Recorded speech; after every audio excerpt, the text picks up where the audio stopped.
This next guy I'm bringing up, his clients that he's developed apps for, like Tony Robbins, developed apps with Google. This guy's done work in the app space. He's a business strategist, been on the Inc. 30 Under 30 list, or Forbes 30 Under 30 list, Inc. 5000 entrepreneur. Ladies and gentlemen, I want to bring up Ben Lee.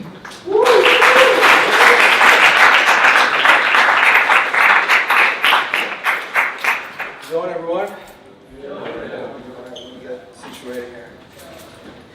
So, business strategist, app developer, growth hacker. We'll be talking a little bit about everything we have today. I made $50,000 from a single LinkedIn post. How many of you are doing content marketing? Show of hands. It's not enough. Like, you gotta be posting every single day. Content marketing in the last year is how I 3x my business. So, I know you internet marketers want to see numbers, more numbers. So let's see some numbers. Through content marketing, I created a sales funnel of almost $200,000 in monthly recurring revenue from a single client, Tony Robbins. So there you have it. That's how much I made in a single month. Building, marketing, maintaining an app, all through content marketing. So why is this important? To get discovered, you need to do paid search, Google, Facebook, any other paid search avenue. The challenge with my industry, building apps, is the lead acquisition cost is very, very expensive. So I'm not selling a $50 info product or a $500 info product, I'm selling a $250,000 service.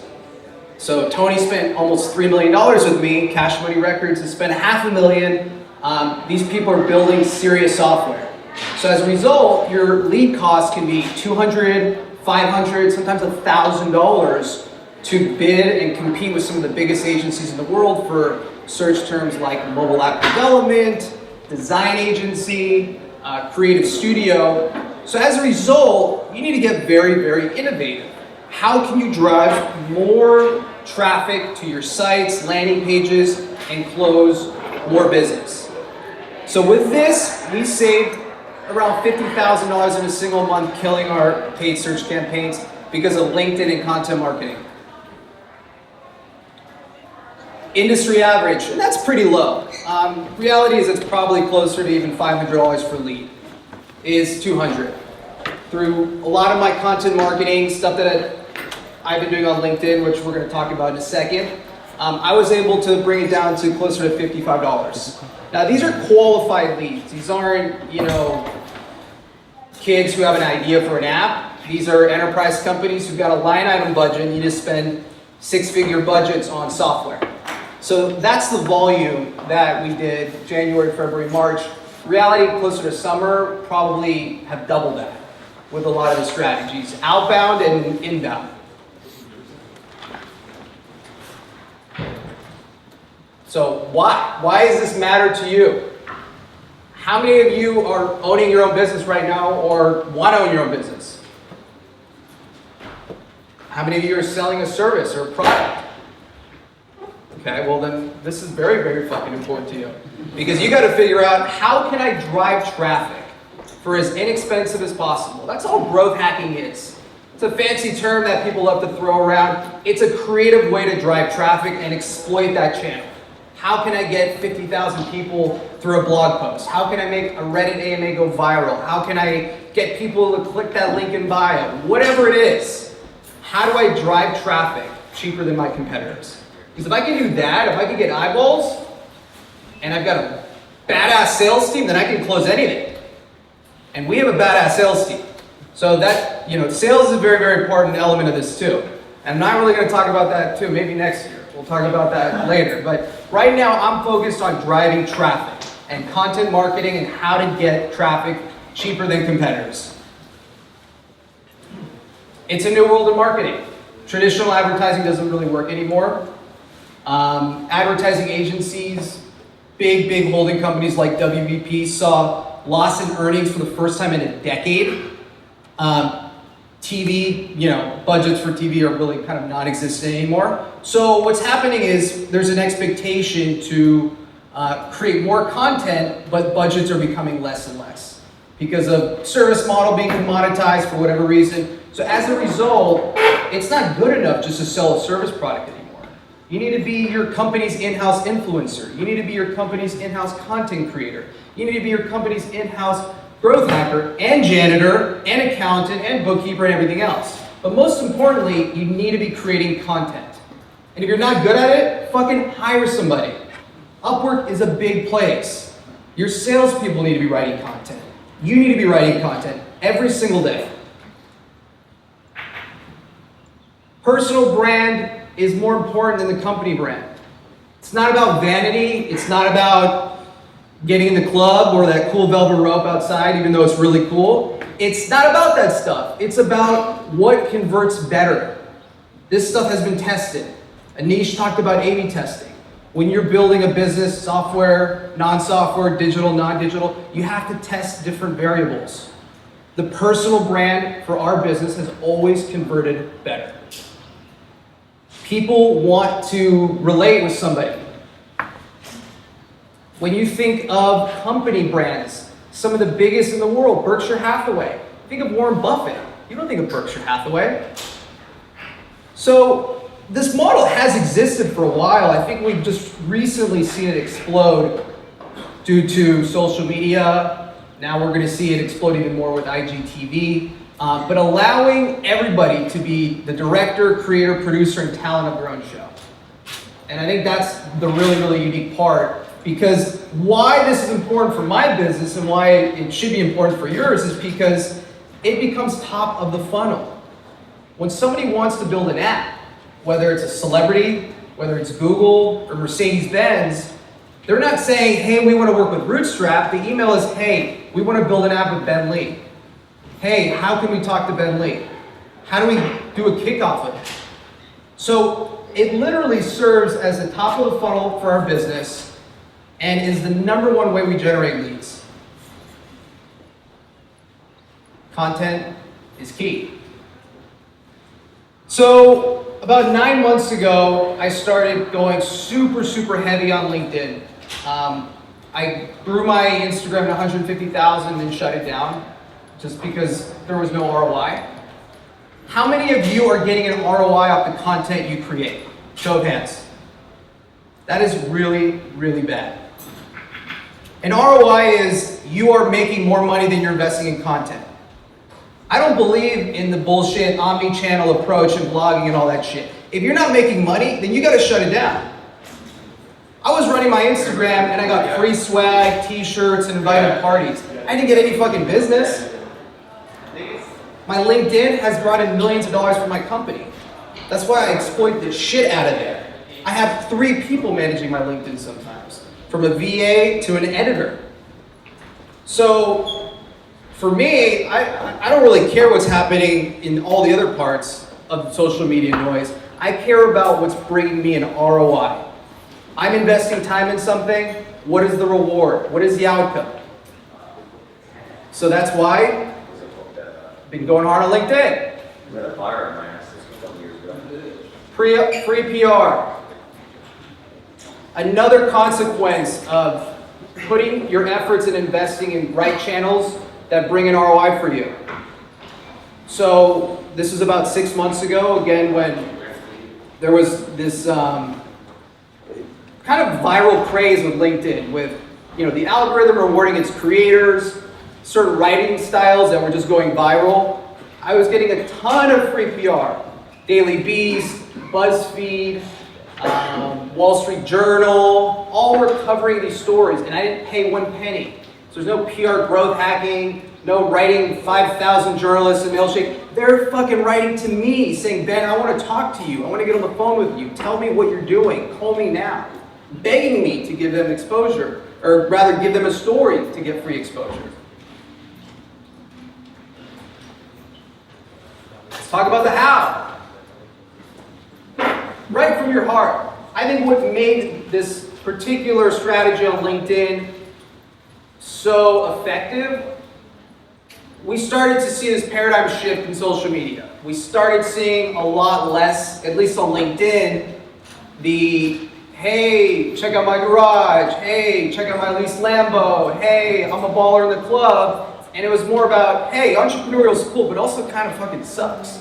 And it's a grind. And nobody talks about how I wake up at 4 o'clock in the morning and I'm in bed by 9 p.m. And you gotta run your shit. If you wanna be a high-performing CEO, like you're in the military. Nobody really talks about that. Creating content that's relatable, being a little bit vulnerable. This is how I was able to be so effective and drive so much traffic. So write from your heart. Don't be afraid. No judgment. Stay personal. So storytelling is the most important thing. How many of you have good stories? Show of hands. How many of you are telling those stories? We got to increase that. So we got to figure out how you're telling your stories. If you're not a good writer, get a voice recorder. Write a journal. Hire someone on Upwork to record it for you, and then transcribe it. The storytelling aspect is the most important part about running your business. You see those landing pages with the long form text about how some dude was living on the street and then he got the car and blah, blah, blah. Storytelling is everything. It's how you drive sales, it's how you build a business, it's how you inspire a culture, it's how you do everything. So storytelling is absolutely the most effective part of content marketing. And if you feel like you don't have stories, start seeing the world a little bit more. Tell your brother or sister stories. The point is start telling something. Because believe it or not, your readers do want to read and listen. So with LinkedIn, the other most effective strategy was optimizing for mobile when most people weren't. They were still writing very chunky paragraphs and texts. The writing was just hard to read. And when they started pushing new mobile-specific features, nobody was optimizing content for mobile. So that was another reason why that a lot of the stuff that I was writing was just going super viral because it was optimized for mobile. People were sharing it, they're engaging it, resharing it, reposting, etc. Mobile traffic is everything. You have to start from mobile first in everything you do. From landing pages, to funnels, to videos, always think about mobile experience first. Always test as well. So get focus groups. When you guys are building your funnels, or when you guys are building your landing pages, please do not ask mom or dad or your brother or sister how they think about it, because they will fucking lie to you. And they're gonna say, this is awesome, this is the best website I've ever seen, and it probably will be junk. So what you should do is hire a focus group. Pay people $10 Amazon gift cards. Go on Craigslist. Go on any marketplace. Go on Upwork. Hire someone in Bangalore. It doesn't matter. But get real feedback. Create a survey monkey. Everything that you need to be doing as growth marketers, internet marketers, is always testing. Always be testing. Famous saying, always be closing. Yeah, of course. Sales makes the world go round. But always be testing is just as important. Because you can't get the sales if you're not testing. Unless you know what's your champion in terms of driving traffic and converting, you're not going to get the sales. So testing is the most important thing that we do in our business. All right, well, we had some emojis there that clearly did not get the PowerPoint screwed up, so I have no idea what that character means, but it's supposed to be a robot. Content and automation is key. Automation is very, very, very, very important. You have to do some kind of automation, even if you're outsourcing it to a VA. I heard some people and speakers talking about that. I think VAs, everybody should have a VA in this room. Who has a VA? Good. All right, that's pretty good. Everyone who didn't put their hand up, go get a VA tomorrow. Go on Upwork. It's like $5 an hour. You need a VA to do all the mundane bullshit that your intern should be doing. Outsource it. So VAs plus automation is how we're able to scale our marketing efforts. I had a call with one of our top sales performers on Friday, and she started complaining to me because she hasn't been able to get back to leads. She got 150 leads in her inbox. And I was like, you're complaining about that? Do you want me to, do you need help? Do you need, no, I'm good. I was just, I'm overwhelmed. And this same person, along with other salespeople that I hire, the number one question they ask me is, will I have enough business leads? Am I going to be able to have enough earning power, earning potential? We give them the tools.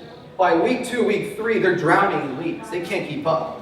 So from a sales strategy standpoint, we hire VAs for everybody that our company works with, especially on the sales side. So you start day 1, you have a virtual assistant. Because I want my people selling. You got to be out in the field.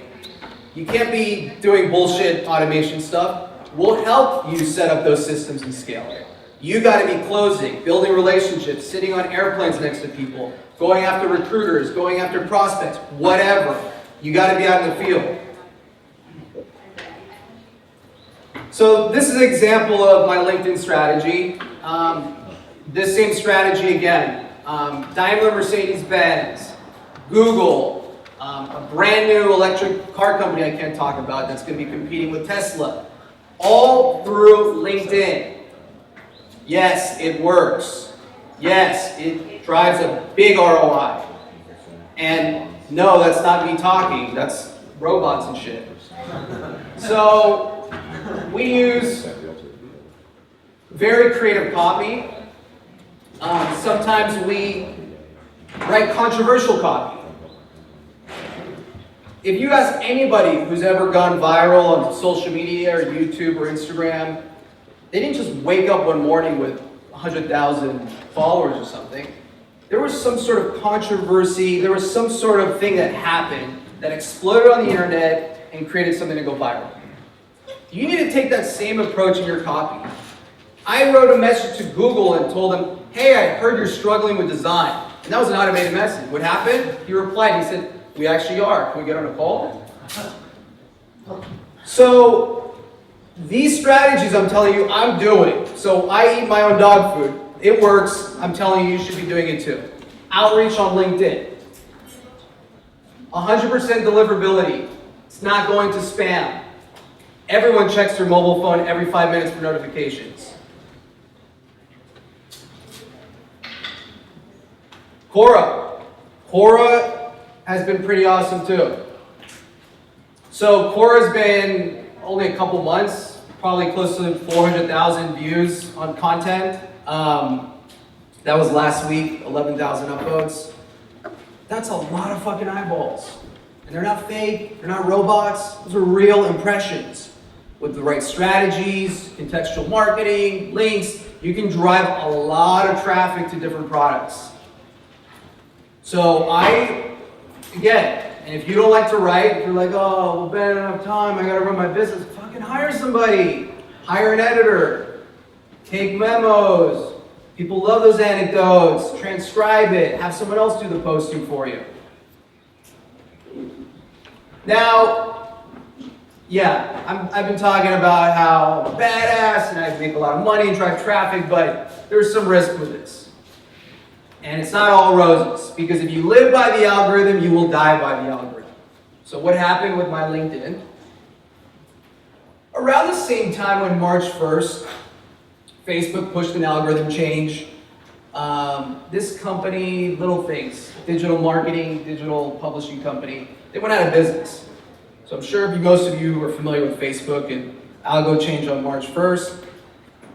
Put out a lot of people. LinkedIn pretty much followed those same strategies. Like a drug, I became overly dependent on my LinkedIn as our main sales funnel. It was able to not just keep me busy with sales calls, but my entire sales and business development team.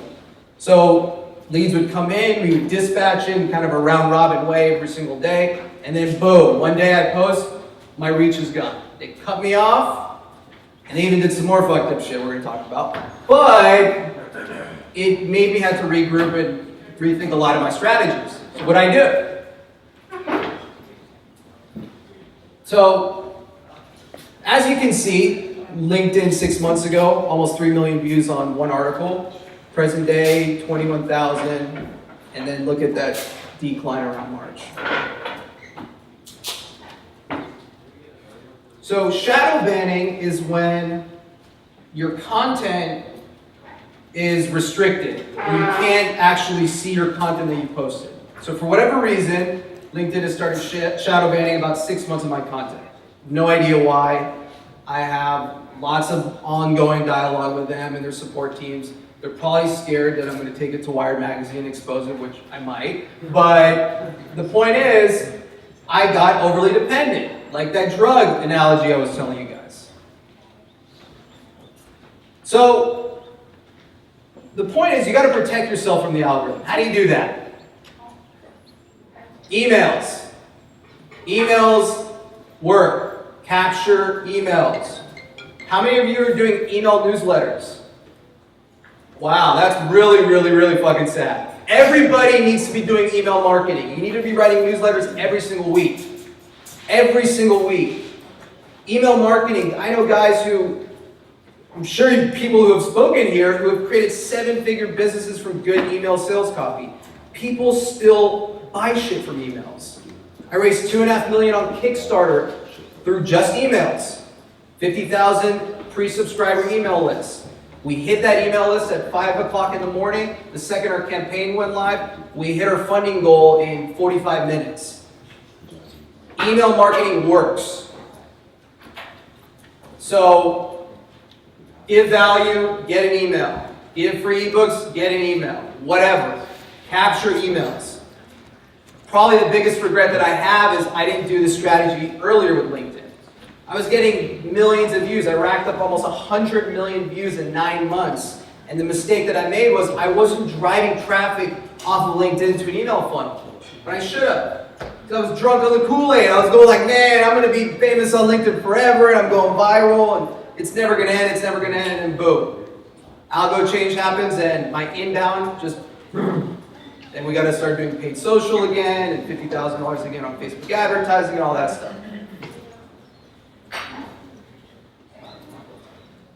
Now, personal brand stuff, it's thrown around a lot. It's really important because you get a blue check or whatever. That's not why it's important. I think it's important because it gives you a lot of leverage in business. In my industry, digital agency business, sort of the typical trajectory is you build a company, you sell your company. Somebody gives you a multiplier on your EBITDA, your net profits. It could be anywhere from 5 to 10x. Usually you have to work at that company for 2, maybe 3 years. So for example, we build up enough revenues, Google wants to buy us, they give us a multiplier, and it's a very transactional boilerplate system. The cool thing about building a personal brand is you can't really assign a value to that.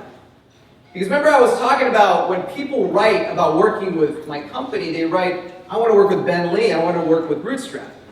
My point is it gives you a lot more value than people can put a number against. So if a company tries to buy me one day, they're going to have to decouple my company and my personal brand. That's going to be very, very hard for an accountant to do.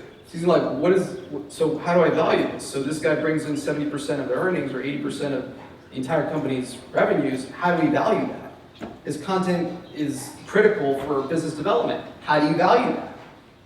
You can do a lot with a personal brand in terms of taking those types of opportunities, building other companies, being an influencer for another company. Some of your favorite influencers, all they are just affiliate marketers. They figured out really creative ways to take traffic and promote other ones, and that's all it is. So, in the age of social media, in the age of personal branding and all this stuff that our parents have no idea what the fuck we do, build a personal brand. If you're not the good face of your company, you don't have that good personality, have your co-founder be it. Every one of you needs to have an in-house influencer. Some of the biggest brands in the world, Hyatt Hotels, they're trying to take their CEO, super dry dude, and make him like an Instagram influencer. I don't know if that's really working, but companies are starting to get the idea that, holy shit, this stuff actually works. And people are finding it more relatable. More engagement comes with hearing somebody's actual story than the evil corporation. I had two images here that didn't populate, but it's okay. So own emails. That's how you protect yourself from the algo. Get emails. I love the send to messenger. Jeremy uses this too. It's a very good strategy. Give content, put people into a messenger funnel. So the screenshot there was to the right was my messenger bot that I communicate with people daily. I had my cousin download my ebook on building app guides. And he's like, yo, Benny, when can we like hang out? And he lives in Agora. And my bot was like, hey, thanks for the feedback. I'll get back to you soon. And he's like, dude, what a dick. So people are creating so much conversation with my bot, they don't even know that it's a bot. I mean, that's how killer that is. I can push messages directly to a channel. Again, with Facebook Messenger, you get 100% deliverability. Even if people are ghosting you or ignoring you, you know they're reading that message on Facebook Messenger too, which is really cool. So even if they choose to ignore it, you know they've seen it, which is why I love that tool combined with emails.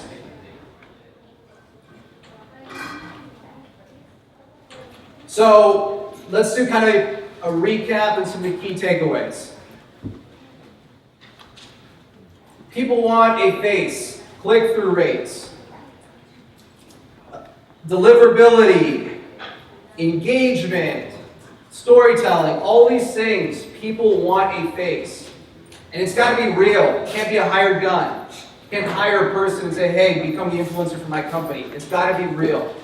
If you're not comfortable, in front of a camera, start practicing selfies. Take videos in the mirror, whatever. Start getting comfortable. Because there's an expectation now with all these things and platforms and tools to create content constantly. So production values are sometimes going lower, creative budgets also going lower, but the content and the velocity that we need to be producing is going a lot higher because we have to compete with other brands and we have to compete with other marketers for time on these platforms. So you gotta be like whipping shit out daily and you gotta be really, really, really fast. And if you are picking topics like NBA or something else, you got to make sure you're delivering and you're shipping like the next day. So I think that's really, really awesome. And I think that's also really scary because it shows how, fast the world is moving and how fast things are getting disrupted. Because, commercial used to take maybe a month, 2 months to shoot. Now it's like you got to turn that shit around in a week because it just might be irrelevant if you wait too long. Or that influencer might get caught up in a scandal or something else. So you have to move so quickly and you have to be so nimble right now as a creator, as a marketer that you don't have time to waste. You've got to be creating, shooting, publishing, shipping. So personal brand, stacking it with growth hacking is my secret sauce. Again, my business, 7 years old, we've got about 75 employees in different parts of the world. Revenue target this year about 7.5 million, and hopefully double that by 2019.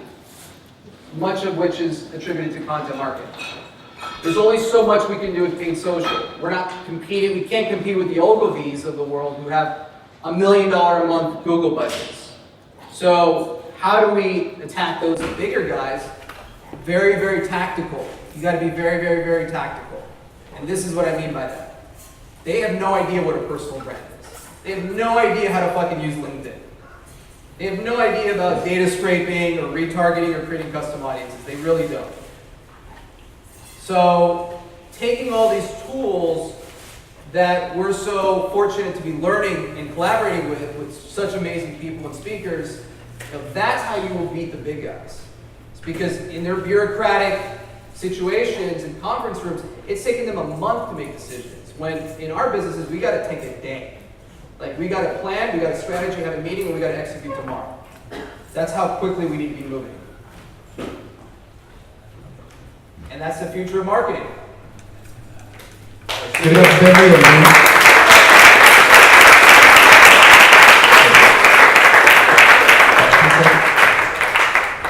Thanks so much for the talk. I have a SaaS and I exit in 2 years, and so I don't want to be involved in an earnout. Can I still execute this? It depends. It's not a one-size-fits-all. What value you bring to your company depends on your earnout. So with SaaS, it's a little bit easier than my company, which is we're selling human capital. You're selling a software. As a result, you're not that important. They just want your technology and your team. Bye-bye, here's your check. I'm kind of a rainmaker and impediment roadblocker, because if I get hit by a bus tomorrow, we're fucked. So my situation is a little bit different. I would say focus on building your team.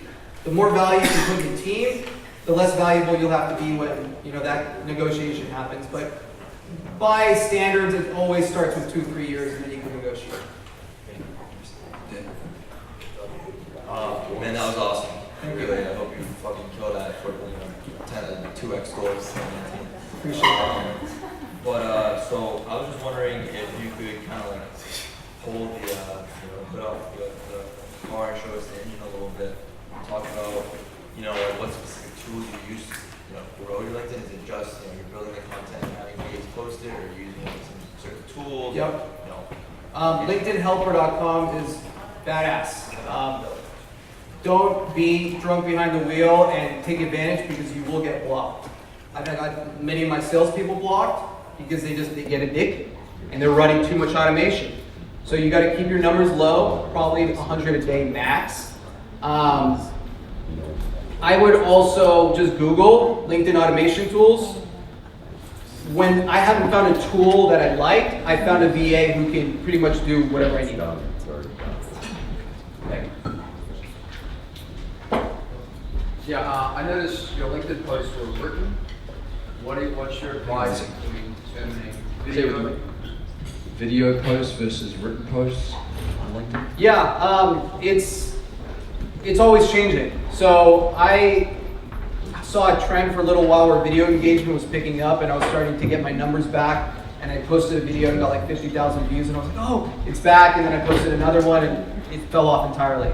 So I would test it. I would continue doing short form, long form, and video.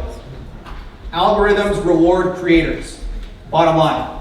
So everyone talks about why, you gotta be consistent, you gotta be consistent. Yeah, that's true, but the reason why you gotta be consistent is because his algorithms are rewarding creators if they're consistent. So I would choose a schedule. Monday, short form, Wednesday, long form, Friday, video. Over here, Ben. Appreciate all your speech, right? So I know you're very big on marketing, like with content, right? Yeah. But what do you think about like Sales Navigator? Sales Navigator on like just hitting people up all day long? Like, you have to have Sales Navigator. Okay. You can't do what I'm talking about without having it. Without having Sales No, Navigator, you have right? to have it. It's a $300 a year subscription, I think. Yeah. I can probably get you guys some promos. I'll talk to Jeremy about that. Okay.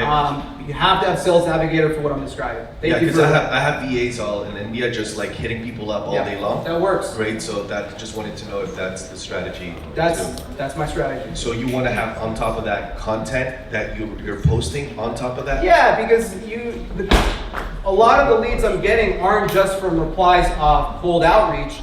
It's writing something so inspirational, and people are like, oh my God, that happened to me. Can I build an app with you?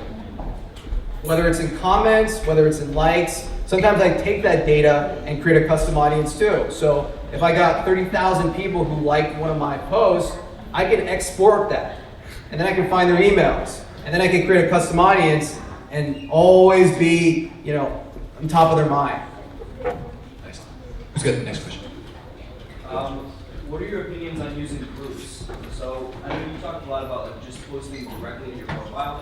Do you use groups and then maybe drive traffic from there to your profile? Or What's a group? Like an engagement pod? LinkedIn group for like your specific niche. So if you're a restaurant, like a group of restaurant owners inside LinkedIn. I mean, I think 9 months ago, those pods or engagement groups helped. I don't think they had any. Not engagement groups, just regular groups on LinkedIn or on Facebook. I mean, if you want to be around your peers, I think that's very, very healthy. I have a lot of frenemy relationships. A lot of people are scared to be friends with your competitors. I love being friends with my competitors. we steal each other's shit, we inspire each other, we challenge each other. So some of my literally my competitors, I talk to every day. So you want to build a mentor network, build one with your peers and competitors. Groups where your clients are. Does that make sense? So like if you're a restaurant. The issue with groups is that you have limited reach because you're just inside of a group. He's saying you want to leverage the algorithm and the entire bandwidth of all of the entire feed, not just a group. Groups limited. He answered your question. Groups are limited by your peers or whoever's inside of the group, whereas the algorithm itself distributes the whole news feed. Got a question back here? Awesome, Ben, thank you. I took like 5 pages of notes right there. So when you're talking about VAs, when you're first starting off, what's the best way to train VAs so you get the most out of your money? Have them do a 2-week, 3-week trial. I think you need to give them that much. They need to be aligned with your workflow. They need to write like you. They need to learn certain habits, whether again on productivity, it's writing and strategy. Don't expect them to do a lot of cognitive thinking and analysis. So you want to give them very, very simple tasks and rules and set very, very simple defined ones. Research is a great one. When this message comes in, create different scenarios. I'm writing cold email outreach. No, I'm not really interested, but maybe hit me up in a year for that service or product. Teach that VA when that rule happens to send, okay, no problem. Check back. We'll check back in 6 months. In the meantime, here's a resource on our company or a case study deck. See how they perform. If they're making less than 5 to 6 errors over the course of 3 weeks, I think it's worth keeping them. If they're just making a lot of stupid mistakes, replace them. So they should be vetted just like any employee. Who's got the last question? Do you use SEO to monitor all your rankings, like on any of your platforms, to make sure that you're on top of, compared to your competitors? Yeah. Good question. SEO is important and it is important. So I merged with another company last year. We rebranded the company name, so my company, Neon Roots, has 7 years of domain SEO history with apps and app keywords. And then when we merged and we created a new company and a new name, it's called Rootstrap, we lost a lot of that. So, in terms of search volume, we were getting 1,000, 2,000 a month, organic, compared to some of the biggest New York agencies are getting 500,000. So even if we were doing SEO 24/7, we would not have been able to compete with those competitors. So to me, SEO is something you have to just put on a maintenance mode. You have to do SEO.